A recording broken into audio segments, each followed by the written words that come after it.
Hello everyone, welcome back to the channel Civil Spotlight, and today we are going to discuss axial load and biaxial bending. This is lecture 5 part 5. Before beginning, this is all about me. I'm here to guide you for the competitive exam. So without any delay, let's begin our lecture. So till now we have studied about pure compression, then we learned about the axial load plus uniaxial bending, and in this particular lecture we are going to discuss the axial load and biaxial bending. So यानी कि अगर biaxial bending हो तो वो load carrying capacity of column पे काफ़ी हद तक इम्पैक्ट डालती है. इसका एग्जाम्पल हमने लास्ट लेक्चर में इंटरेक्शन चार्ट में बहुत अच्छे से देखा था कि भाई सॉरी थोड़ा सा नीचे से, हाँ, तो इंटरेक्शन चार्ट में हमने देखा था कि कैसे हमारी लोड कैरिंग कैपेसिटी घट जाती है. सो अगर हमसे कहा जाए कि as per clause 39.6 biaxial bending को कैसे देखना है, कैसे अंडरस्टैंड करना है, तो वो ये देखिए कि हमारे क्लॉज 39.6 में एक फॉर्मूला दिया गया है और उस फॉर्मूले को शॉर्ट कॉलम के लिए दिया गया है for short column lambda less then 12. यानी कि अगर मेरे को डिज़ाइन करना है, सपोज करो यहाँ पे हमने जो लास्ट लेक्चर में ये इंटरेक्शन कर्व देखा था अच्छे से, ये क्या बता रहा है, इवन अभी भी तुम्हारा लैम्डा लेस देन 12 है, उसी के लिए तुम डिज़ाइन कर रहे हो बेशक, बट तुम नहीं करो रीजन 3 के लिए डिज़ाइन, ये एलएसएम ने कहा है हमको. ओके, इवन रीजन 2 में मूवमेंट और लोड दोनों सिग्निफिकेंट है, रीजन 3 में तो मूवमेंट ही सिग्निफिकेंट है, लोड कितना कम है ये दिख रहा है हमको. सो हम कैसे उस चीज़ को डिज़ाइन कर सकते हैं जैसे रीजन 2 और रीजन 3 में, तो उसके लिए इन्होंने कोड में कुछ पॉइंट्स स्पेसिफाई किए हुए हैं. तो सबसे पहले हमें ये फॉर्मूला समझना होगा. इस फॉर्मूले में इन्होंने लिखा है MUX divided by MUX1 raise to power alpha N. अगर आपके कोड क्लियर नहीं है, जैसे मैंने सबसे कोशिश तो की है ऑनलाइन से अच्छे से अच्छा कोड डाउनलोड कर सकूं, बट छोटी छोटी चीज़ें कुछ, ये raise to power alpha N है तो वो मैं खुद बता देता हूँ क्या है, ये raise to power alpha N है. Similarly MUY divided by MUY1, इन दोनों का combination has to be less than equals to 1.2. ठीक है sir. Then what is MUX MUY? The movement about x and y axis is due to design load, that is MUX and MUY. okay, से MUX1 और Y1 क्या है, maximum uniaxial movements है. Maximum word को ढंग से देख लेना, मैक्सिमम लिखा है और यूनिएक्सियल यानी कि x का अलग निकालो और y का अलग निकालो और दोनों को कंपेयर कर लो. अब अल्फा एन क्या है, alpha N is related to PU by PUZ, मतलब ये रेशियो पे डिपेंड करता है alpha N PU by PUZ, और इसकी वैल्यू एक पर्टिकुलर कर्व से आती है जहाँ पे 0.2 से 0.8 तक का एक वेरिएशन देखने को मिलता है. और अल्फा एन का वेरिएशन जो है वो हो सकता है 1 to 2. दिखा देता हूँ इसके अंदर, ये सारा की सारा कोड ने दिया हुआ है, ये देखो,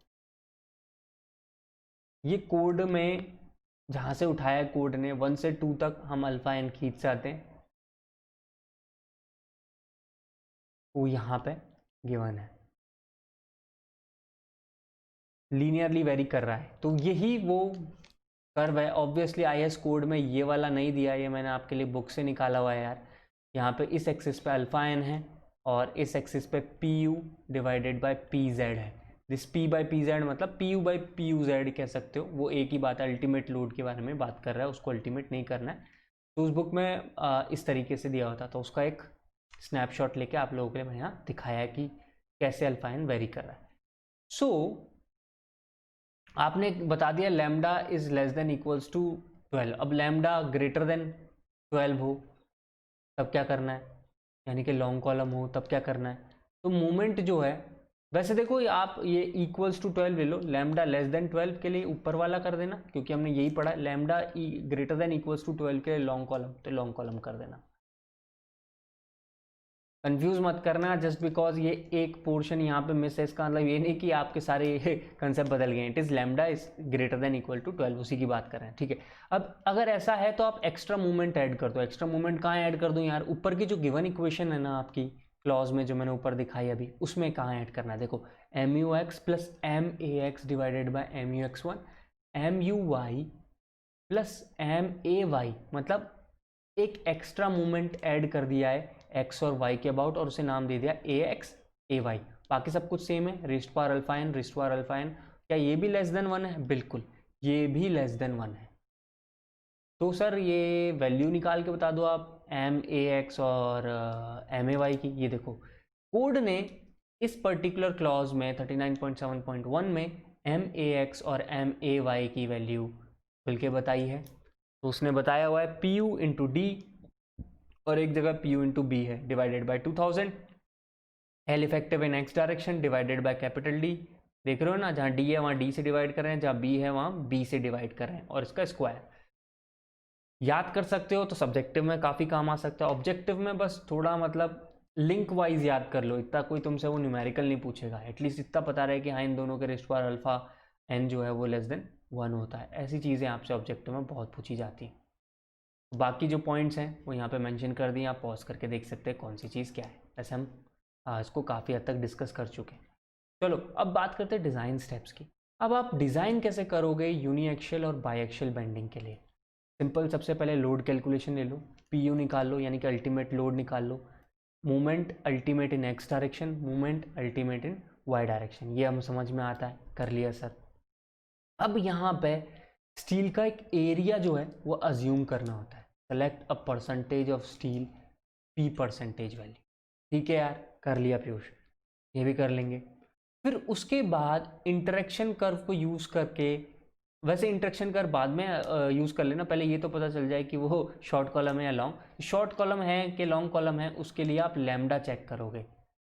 ठीक है, lambda less than equals to 12 आ गया तो इंटरेक्शन हो गया, ग्रेटर देन 12 आ गया तो लॉन्ग कॉलम हो गया। तो चेक करना है एक्सेंट्रिसिटी के लिए भी, सब कुछ चेक कर लिया। फिर आएंगे हम इंटरेक्शन कर्व में कि मूवमेंट के अकॉर्डिंग कैसे डिज़ाइन करना है। तो हमारे पास ये इंटरेक्शन कर्व है, और यहाँ पे मैंने आपको बताया एक D dash by capital D is equals to 0.10 या 0.15, ऐसे हर एक पेज पे एक रेशियो की वैल्यू के लिए बहुत बड़ा डायग्राम बना होता है, उसमें बहुत सारे P T by F C के गिवन होते हैं। तो फॉर गिवन थिंग हम maximum uniaxial movement about X X axis निकाल लेंगे। ये काम हम करेंगे यहाँ पे, यानी कि अभी हमको जो गिवन है वो एम यू एक्स गिवन है, और हम इस इंटरेक्शन कर्व को यूज करके क्या निकाल रहे हैं? एम यू एक्स वन निकाल रहे हैं। इसका न्यूमेरिकल कराऊंगा जब अच्छे समझ में भी आएगा, बट अभी डिज़ाइन स्टेप तो देख लेते हैं। तो P U by F C के बी डी, हमें पी टी स्टील पता है, ये आ गया। तो ये वाला पॉइंट क्या हो गया? एम यू एक्स वन हो गया। तो this is how we are going to find M U X one. ठीक है, similarly M U Y one भी हम इस तरीके से ही निकालेंगे इंटरेक्शन कर्व से। अब इसके बाद अल्फ़ा एन की वैल्यू निकालेंगे, तो अल्फ़ा एन की वैल्यू निकाल लो, जैसे मैंने ऊपर आपको दिखाया था अभी, ऐसे करके ये वाले उसमें से, और P U divided by P U Z, उससे रीड करो, उस कर्व से रीड करो, काम हो गया, निकल गई values. M U X one पता चल गया, अल्फ़ा एन पता चल गया। अब इसको चेक करो कि ये जो है ये लेस देन 1 आ रहा है कि नहीं आ रहा। अगर नहीं आया लेस देन 1 तो वैल्यूज़ को रीएडजस्ट करो, यानी कि मूवमेंट बढ़ाओ, लोड बढ़ाओ, स्टील बढ़ाओ, या सबसे इंपॉर्टेंट क्या होता है?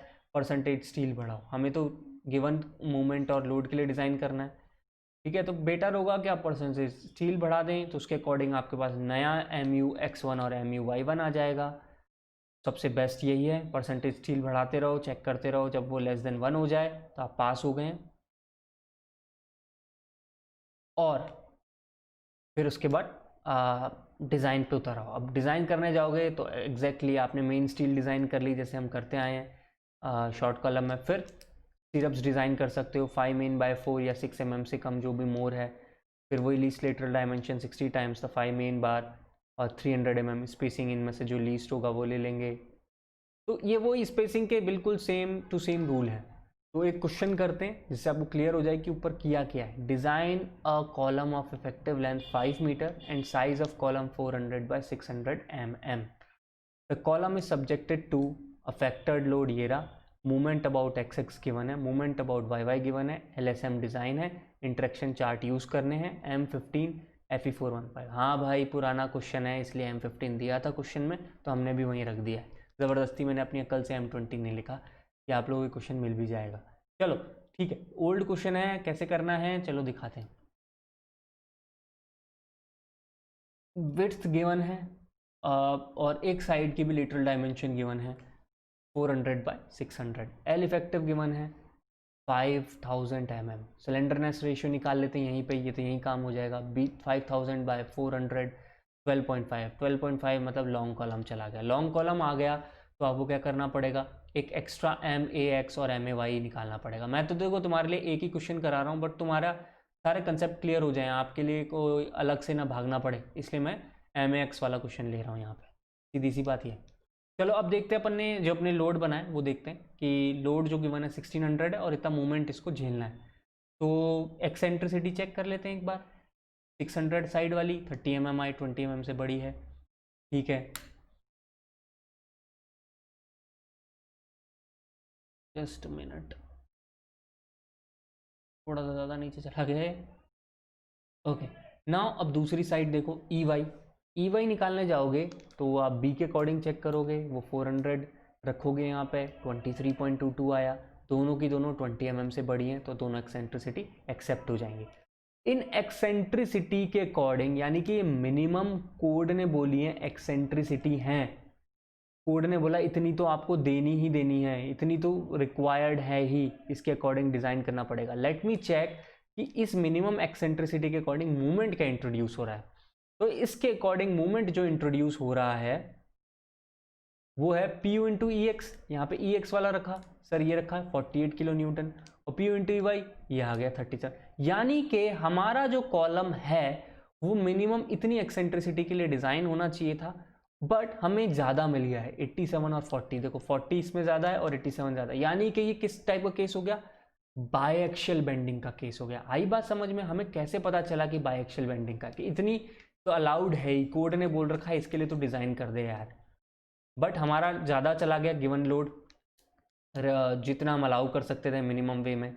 इसका मतलब given movements are above allowed minimum eccentricity, hence case is of biaxial bending, ठीक है। तो एडिशनल मूवमेंट जो है हमारे, क्योंकि लॉन्ग कॉलम है वो ऐड करना पड़ेगा, तो उसको भी निकाल देता हूँ मैं। MAX MAY वैल्यूज़ रख रहा हूँ यहाँ पे, PU by D 2000, LEX by D, तो कुछ भी नहीं इन्फॉर्मेशन है तो हम LEX को सेम रख रहे हैं। सब कुछ मैं मीटर्स में रख रहा हूँ ताकि किलो न्यूटन मीटर में मिल जाए। सिमिलरली MAY को भी यही किया, मीटर्स में रख दिया सब कुछ तो किलो न्यूटन मीटर में मिल गया। ठीक है sir, these things are good, fine, we got the MAX MAY। अब कॉलम का डिज़ाइन करते हैं। मैंने अज्यूम कर ली पहली स्टील 1.4%। मैं आपको बता दूं जब आप कॉलम बायएक्शियल के लिए डिज़ाइन कर रहे हो ना तो नियर अबाउट 1.5% ऑफ स्टील ले लो, आप कभी फेल नहीं करेगा और फर्स्ट स्टेप में ही आपका पास हो जाएगा। ये बाय एक्सपीरियंस कह लो या बाय बहुत सारे क्वेश्चन करने का समझ में आ गई बात। तो 1.4 से 1.5 is a very safer side, तो मैं 1.4 ले रहा हूँ। MUX1 देख लो, यूनिएक्शियल मूवमेंट अबाउट XX। अब इसके लिए इंटरेक्शन चार्ट चाहिए, तो सबसे पहले हम नॉमिनल कवर एज्यूम कर रहे हैं कि वो नॉमिनल कवर नहीं, सॉरी क्लियर कवर, क्योंकि नॉमिनल कवर तो उसके लिए हो गया ट्रांसवर्स रीइंफोर्समेंट के लिए, इसलिए मैंने लिख दिया nominal cover for main reinforcement. आखिर पूरा वर्ड लिखा है, सिर्फ नॉमिनल कवर नहीं, पूरा लिखना पड़ेगा nominal cover for main reinforcement, तब एग्जामिनर को समझ में आएगा तो मेन रीइंफोर्समेंट तक की बात कर रहे हो। तो वो हो गया 60 mm, ठीक है यार। तो D डैश बाई डी क्या है, 60/600, it is 0.10। Select chart number 44 SP16, वहाँ गए जाएंगे और SP16 देख लेंगे। तो P डिवाइडेड बाई FC के देख ले, 1.4% माना है, ये निकल गया, ये वैल्यू आ गई। PU बाई FC के BD, PU पता है हमको, ये आ गया sir. Okay sir, percentage steel पता है तो हम मैक्सिमम मूवमेंट निकाल लेते हैं, कुछ ऐसा होगा। आपको जो मैंने बताया उस चार्ट पे गए, नंबर पे देखा तो ये 0.4 4 के करस्पॉन्डिंग और 0.093 है, तो हमें किस किस का दिया था, 0.9 का गिवन है और 0.10 का गिवन है, तो इसके बीच में 0.933 होगा, 0.0933 सॉरी 0.09 है और ये 0.10 है, तो इनके बीच में कहीं हमारा रिक्वायर्ड होगा, तो मैंने डैश डैश से बनाया है। तो 0.44 के अकॉर्डिंग यहाँ गया, तो अप्रोक्सीमेटली कितना निकल के आया, M U by F C के बी डी स्क्वायर 0.10। तो इससे मेरे को क्या मिल गया, इससे मुझे एम यू एक्स वन मिल गया। सिर्फ एफ सी के जो बी डी स्क्वायर था ना वो यहाँ शिफ्ट कर दिया, सॉल्व कर लिया, हमें पता चल गया मैक्सिमम मूवमेंट जो अलाउड है वो 216 किलो न्यूटन का एक्स में। इसी तरीके से वाई एक्सिस में भी चेक करा, चार्ट नंबर 45 पे पकड़ लिया and I got 129.6 kilo newton metre. मतलब इससे ज़्यादा तो किसी भी हाल में नहीं जा सकता for given load as per interaction chart. हम नहीं चाहते ये रीजन 3 में जाए, उसको ध्यान में रखते हुए एम यू एक्स वन और एम यू वाई वन निकाल रहे हैं। आ गई ना बात समझ में, देखो कैसे लिंक हो गया सारा।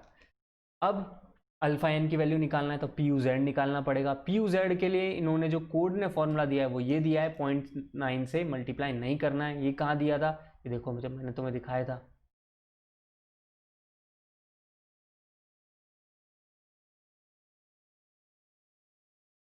Here it is. P U Z की वैल्यू में देख रहे हो 0.45 एफ सी के area of concrete, 0.75 F by area of compression steel. इसमें 0.9 का मल्टीप्लायर नहीं है, कोड नहीं बोला है, तो मैं कोड की ही बात मान रहा हूँ। तो given load divided by that given thing of P U Z. What we have now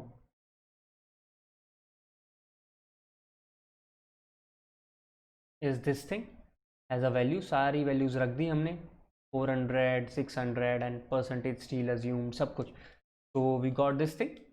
P U हमें पता है क्वेश्चन में 1600 किलो न्यूटन था, तो इन दोनों का रेशियो लेना पड़ेगा। इन दोनों का रेशियो ले लिया यार, रेशियो आया 0.605। तो ऑब्वियसली हमारे पास ये लीनियरली वेरिंग था, तो अब हम इसको इंटरपोलेट करके गिवन वैल्यूज़ के लिए निकालेंगे अल्फा एन की वैल्यू। तो वी गॉट 1.675। ठीक है सर, हमारे पास अल्फा एन आ गया और हमारा बाईएक्शियल बेंडिंग का केस है लॉन्ग कॉलम का, तो इसलिए एम ए एक्स और एम ए वाई वाली फॉर्मूला जो है उसको चेक कर रहे हैं। तो रख देते हैं यहाँ पे एम ए एक्स की वैल्यू रख दी, सॉरी एम ए एक्स की वैल्यू रही, और एम यू एक्स जो हमारा कैलकुलेट हुआ था 87 जो क्वेश्चन में गिवन था वो, और मैक्सिमम कितना अलाउड है गिवन इंटरेक्शन से निकाल लिया 216। तो सिमिलरली एम यू वाई हमारे को क्वेश्चन में गिवन था 40 के लिए डिज़ाइन करो, एम ए वाई निकल गया है 50 और मैक्सिमम 129 और 1.675 देखो अल्फा रख दिया, इसकी वैल्यू है 0.918, ये है लेस देन 1। तो क्या हो गया, ओके हो गया डिज़ाइन। अब क्या करना है, बस देने बार्स हमने यूज़ कर लिए 20 mm 5 बार्स। कितने आए, अप्रोक्सीमेटली 9 आए। ऑड नंबर है, ऑड नंबर देना एक रेक्टेंगुलर कॉलम में बड़ा मुश्किल हो जाता है, क्योंकि एक साइड ज़्यादा हो जाएंगे यार और एक साइड कम हो जाएगा, फिर वो दिक्कत आ जाएगी, कैसे दोगे। तो फिर मैंने कहा चलो एक बार 25 mm दे लो, 22 mm नहीं दे सकते, तो 25 mm दिया, वो फिर से ऑड आ गया। अब क्या करें यार, इवन नंबर बार हो तो इक्वली डिस्ट्रीब्यूट करें। तो अपन ने क्या किया, गेम खेल दिया थोड़ा सा, कुछ दे देते हैं 25 mm के, कुछ दे दो 22 mm के। तो मैंने यहाँ कह दिया कि 4 नंबर ऑफ 25 mm बार्स कितने हुए, 1964 हुए इतने, और बच्चे कुछ 4 नंबर ऑफ ये और दे दो, तो ये निकल के आए, ये लो। तो 4 और 4 क्या हो गए, 8 हो गए ना। तो इस तरीके से हम इवन नंबर बना रहे हैं, और इन दोनों को जोड़ दो, इस एरिया को और इस एरिया को, 3848। तो रिक्वायर्ड 3360 से तो ज़्यादा ही है, 3484 ज़्यादा है 3360 से। हमारा काम हो गया, मैंने जो डिज़ाइन है वो पूरा हो गया फॉर मेन लॉन्गिट्यूडनल स्टील। बात करते हैं स्टीरअप डिज़ाइन की। तो स्टीरअप डिज़ाइन के लिए जो डायामीटर ऑफ ट्रांसवर्स रीइंफोर्समेंट है उसका फॉर्मूला लगाएंगे, 5 मेन बाय 4 और 6 mm कौन सा बड़ा है, तो यहाँ पे 6.25 बड़ा होगा, तो अपन क्या कर देते हैं 8 mm प्रोवाइड कर देते हैं। अब इसकी स्पेसिंग की बात करते हैं, बी और डी इनमें से छोटा कौन सा है, 600 या 400, sir 400। 16 times the phi of main less bar. देखो आपके लिए कितना आसान हो गया है ये, यहाँ पे लेस आता है, ठीक है। अब 25 mm भी है और 22 भी है, तो कौन सा लेंगे, लेसर है सर 22, तो 16 टाइम्स द 22 इज 352 और 300 mm, तो छोटा कौन सा हुआ इन सब में, 300 mm। तो वो स्पेसिंग हो गई है ट्रांसवर्स रीइंफोर्समेंट। हमने ट्रांसवर्स रीइंफोर्समेंट दे दी हैं 8 mm 5 bars at 300 mm centre to centre. तो ये लो, तो इस तरीके से डिज़ाइन कर दिया है। एक तरफ 600 है, एक तरफ 400 है। एंड या नॉमिनल कवर हुआ। नॉमिनल कवर सिर्फ वर्ड बोलता हूँ ना तो समझ जाया करो, वो एक्सट्रीम लेटरल टाई के लिंक से एक्सट्रीम एज तक की बात कर रहा है। जब मैं बोलूँ क्लियर कवर या nominal cover for main reinforcement, तब समझा करो हम मेन रीइंफोर्समेंट के सेंटर तक पहुंचे। इस चीज़ को बहुत क्लियर रखना है, एग्जामिनर भी इन चीज़ों को समझते हैं। तो देखो मैंने क्या किया, मैंने बार बार तो दे दी 25, ये 4 बोली थी तो 4 बाहर दे दी, और 4 दे देते हैं बीच में, 1 2 3 4। अब क्या है हमारा काम, क्या है लेटरल टाइज का, to keep all the bars intact as one unit. तो पहले बाहर वालों को एक साथ जोड़ दो, ठीक है, और ये बचे कुछ हैं इनको भी एक साथ आप जोड़ दो, क्योंकि ये थोड़े से अलग है 22 mm। तो इस तरीके से आप लेटरल टाइज यहाँ पे देंगे। ये बायएक्सियल बेंडिंग का एक बहुत ही अच्छा क्वेश्चन है। मुझे पता है ऐसे क्वेश्चन नहीं आने वाले हैं, बट फिर भी मुझे आपको समझाने के लिए बताना पड़ा। अब आप समझ गए। हो सकता है कि यार कल को कोई लैम्डा इज लेस देन 12 हो जाए तो शॉर्ट कॉलम हो जाएगा, short column with biaxial bending या short column with uniaxial bending. तो दोनों केस में हम इंटरेक्शन चार्ट से निकाल लेंगे, वहाँ बस MAX और MAY की ज़रूरत नहीं पड़ेगी, क्योंकि वो लैम्डा लेस देन 12 या लैम्डा ग्रेटर देन 12 हो गया था। तो गाइस दिस इज़ ऑल। और फिर अब मैंने कुछ क्वेश्चंस चूज़ किए हैं। वैसे ये क्वेश्चंस ना 2-3 ही हैं, क्योंकि मेरे को ऑब्वियसली आपको पता है कि मैं इम्पॉर्टेंट और कोई ऐसे क्वेश्चंस ही आपसे डिस्कस करना पसंद करता हूँ जो नॉन फार्मूला बेस्ड हो, जिसकी थ्योरी मैंने समझा दी और उसमें भी कुछ आगे कंसेप्ट हो। तो यहाँ पे भी मैं कुछ चीज़ें डिस्कस कर लेता हूँ, जैसे 2-3 क्वेश्चन मिले। The limit of percentage P of longitudinal reinforcement in column is. देखो जब ऐसे क्वेश्चन आते हैं ना तो बच्चे अक्सर इस बात पे कंफ्यूज होते हैं। वो बोलते हैं सर आपने हमको 0.8 to 0.6 बताया है और 0.8 to 0.4 बताया, ये है ओवरलैपिंग के केस में और ये है नॉन ओवरलैपिंग के केस में। ये बात मैं हमेशा बोलता आया हूँ। तो यार जब ऐसा कुछ भी नहीं है ना तो हमारे कोड ने ये बोला हुआ है, तो आप चुपचाप यहाँ पे कुछ नहीं कंफर्म है हमको, तो हम मैक्सिमम वाले की बात करेंगे। तो आंसर क्या लोगे, ये लोगे 0.8 to 6%। एक और क्वेश्चन लेते हैं। Cross section area of metal core in composite column should not be more than. इसके लिए आपको कोड रेफर करना है, क्योंकि ये बात मैंने क्लियरली नहीं बताई थी, इसलिए मैंने क्वेश्चन के थ्रू बताने की सोची। It is 20%। ये कहाँ पे मिलेगा, page 82 of IS 45620 NX BK 3.4B clause में आपको इसकी सीधी वैल्यू मिल जाएगी। कोड ने बोला भाई 20% रखना है अपने को, क्या, मेटल कोर का एरिया, वहाँ पे इसको डिफाइन किया गया है, आप देख सकते हैं। नहीं तो याद ही कर लो, आज तक बस इसमें इतना ही क्वेश्चन आया, ऐसे कोई कैलकुलेशन रिलेटेड काम नहीं है। सिर्फ याद कर सकते हो कि मेटल कोर जो है, cross section of metal core in composite column is about 20%। अब बात करते हैं minimum nominal percentage of longitudinal reinforcement to be provided in concrete pedestal. देखो अभी तक हमने कॉलम के डिज़ाइन की बात की और पेडेस्टल तो कभी आता ही नहीं क्वेश्चंस में, बट एक बार मैंने एक क्वेश्चन देखा इसलिए मैंने यहाँ मेंशन कर दिया कि पेडेस्टल के लिए कोड ने मेंशन किया हुआ है कि 0.15% ऑफ क्रॉस सेक्शन एरिया, यानी कि 0.15/100 इंटू B इंटू D। समझ गए? या आप इसको ऐसे भी याद कर सकते हो कि अपन स्लैब में 0.15% ऑफ क्रॉस सेक्शन एरिया देते हैं ना, उससे भी लिंक करके याद कर सकते हो कि हाँ पेडेस्टल जो है उसमें भी 0.15% होता है और जो स्लैब होती है FA250 होता है तो 0.15% होता है। ओके, एक और क्वेश्चन है, वो है विच इज़ ट्रू, 1 और 2 दे रखा है। In helical reinforcement of concrete column the concrete core is subjected to triaxial state of stress. Okay, देख के बताएंगे। और दूसरा ऑप्शन क्या है, helical reinforced column are very much suitable for earthquake resistant structures. Okay, देखते हैं। देखो अगर आपको याद हो, मैंने अगर हेलिकल रीइंफोर्समेंट की बात की थी, मैंने कहा था 5% बढ़ा देते हैं, इसका मतलब इसकी जो एबिलिटी है लोड रेजिस्ट करने की वो ज़्यादा हुई। तो इसका मतलब ये है कि स्पाइरल रीइंफोर्समेंट की वजह से स्ट्रेंथ बढ़ती है, स्टेबिलिटी बढ़ती है, इसलिए तो 5% बढ़ा रहे हैं। तो पॉइंट नंबर जो 2 है वो सही है। पॉइंट नंबर 1 की बात करते हैं। तो अगर एक सर्कुलर कॉलम लो तो एक तो वो डायरेक्ट कंप्रेशन ले सकता है, साथ साथ में अगर आप इसकी कोई भी एक्सिस चले जाओ तो उसके अबाउट मूवमेंट ले सकता है, तो मूवमेंट होगा तो बेंडिंग स्ट्रेस हो गया। चलो सर ये बात तो ठीक है, बेंडिंग स्ट्रेस, डायरेक्ट स्ट्रेस। अब किसी भी सर्कुलर कॉलम को अगर आप दबाओगे तो वो साइड से बल्ज आउट करने की कोशिश करेगा। बल्ज आउट करेगा तो मैंने आपको स्ट्रेंथ ऑफ मटेरियल में समझाई थी, ऐसी चीज़ को क्या कहते हैं, हुप्स। हुप्स वाली कंडीशन आ जाएगी, हुप्स वाली कंडीशन आ जाएगी तो क्या होगा, हुप स्ट्रेस आएगा, यानी कि यहाँ पे सरकमफेरेंशियल टेंसाइल स्ट्रेस आना शुरू हो जाएगा। तो 3 टाइप की ट्राई एक्शियल स्ट्रेसेस होगा, इसका मतलब पॉइंट 1 जो कि बना वो भी सही है।